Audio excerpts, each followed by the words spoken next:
Tutorial cara masak Indomie paling enak ala warkop.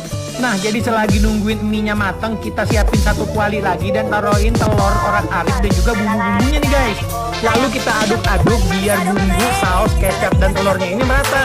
Habis itu kita angkat mie setengah matangnya dan tuangin ke kuali yang isian bumbu tadi guys. Nah, setelah diaduk-aduk bentar lagi udah siap diangkat nih. Beh, wangi banget dong ini coy mie-nya. Jangan lupa tambahin topping sayur biar sehat, lalu kasih sedikit kornet dan juga parutan keju. Makanya tambahin cabai rawit potong gini biar makin nikmat. Beh, nih pas diangkat wanginya kecium gak sampai sono guys. Istri gua aja diajak makan Indomie warkop kayak gini udah happy banget.